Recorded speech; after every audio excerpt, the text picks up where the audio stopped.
కొత్త ఒక వింత పాత ఒక రోత అంతే తప్పించి ఏమీ ఉండదు. వ్యవస్థగా నడుస్తుంటుంది. కాకపోతే కొన్ని పేర్లు గుర్తుపెట్టుకోదగ్గ 1-2 పథకాలు యాడ్ అవుతుంటాయి. ఎన్టీ రామారావుకు ముందు బియ్యం ఇవ్వలేదా? ₹90 బియ్యం ఇచ్చారు కోట్ల విజయభాస్కర్ రెడ్డి. ఎన్టీ రామారావు ₹2 బియ్యం అని అనౌన్స్ చేస్తే ₹90 ఇచ్చారు. బట్ ఆయన పేరు గుర్తుందా? ప్రచారం పరంగా ఎన్టీ రామారావు పేరే గుర్తుంది. అలాగే వాడు ఉచితంగా బియ్యం ఇస్తున్నాడు ఎవరు మోడీ పేరు గుర్తుందా? లేదు. ప్రచారం పరంగా ఎన్టీ రామారావు గుర్తున్నారు. రూపాయికి కిలో బియ్యం ఇచ్చాడు కిరణ్ కుమార్ రెడ్డి, మరి ఆయన పేరు గుర్తుందా? లేదే. కాబట్టి ప్రచారం ద్వారా వచ్చేటువంటి హడావిడే ఎక్కువ. చంద్రబాబు నాయుడు అద్భుతమైన అభివృద్ధి చేశాడు. 2014 నుంచి 19 దాకా ఏమైంది? ఇప్పుడు అయ్యో ఆయన ఉంటే కనుక అద్భుతమైన అభివృద్ధి జరుగుద్ది, రేపు పొద్దున ఆయన వచ్చేసేస్తాడు. సంపద సృష్టించి అప్పులు తీరుస్తాను, సంపూర్ణ రుణమాఫీ, డ్వాక్రా రుణమాఫీ అని చెప్పారు. ఆ రోజున చేశారా? చేయలేదు.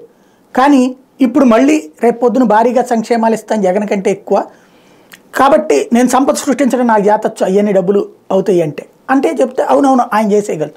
ఇది ఒక మన మెదళ్లలో మార్పు తప్పించి ప్రాక్టికల్గా ఇప్పుడు ఫర్ ఎగ్జాంపుల్ రేవంత్ రెడ్డి చెప్పుకొచ్చినటువంటి లెక్కలు ఉన్నాయి. ధరణి రద్దు చేస్తామని. ఈ రోజు వరకు ఏమన్నా రద్దు దిశగా ఆలోచన ఉందా? సమీక్షించాక ఇప్పుడు ధరణిలో పేరు మార్చి కొన్ని లోపాలు సరి చేసేందుకు ప్రిపేర్ చేసుకుంటున్నారు. అట్లాగే మెట్రో సిటీ రద్దు చేస్తామన్నారు, తర్వాత ఇప్పుడు స్ట్రీమ్ లైన్ చేస్తామని చెప్తున్నారు. ఇంకోవైపున ఫార్మాసిటీ రద్దు చేస్తామన్నారు, తర్వాత క్లస్టర్ల కింద ఏర్పాటు చేసి దాన్ని కొనసాగిస్తామని చెప్తున్నారు. ఎయిర్పోర్టు మెట్రో రద్దు చేస్తామన్నారు, ఇప్పుడు దాన్ని దారి మార్చాం కానీ ఎయిర్పోర్ట్కి మెట్రో రద్దు చేయమని చెప్తున్నారు. మరోవైపున ప్రగతి భవన్ కూల్చేస్తామన్నారు, తర్వాత దాని పేరు మార్చాం జ్యోతిరావు పూలే పేరు పెట్టాం అని చెప్తున్నారు. దాంట్లో ఇప్పుడు డిప్యూటీ సీఎం ఉంటున్నారు. అట్లాగే ప్రాణహిత చేవెళ్ళ కడతాము అన్నటువంటి వాళ్ళు ఇప్పుడు కాళేశ్వరాన్ని సరి చేస్తామని చెప్తున్నారు. మరోవైపున ఓఆర్ఆర్ లీజ్ రద్దు చేస్తాం అన్నటువంటి వాళ్ళు ఇప్పుడు ఆలోచిస్తున్నాం అని చెప్తున్నారు. మనకి ప్రభుత్వం మీద కోపం తెప్పించి ఆ కోపంలో నుండి ఇది జరిగిపోవాలన్న కసిని తెప్పించి అధికారంలోకి వచ్చాక జరిగేది ఇదే. ప్రభుత్వం అనేది నిరంతర ప్రక్రియ.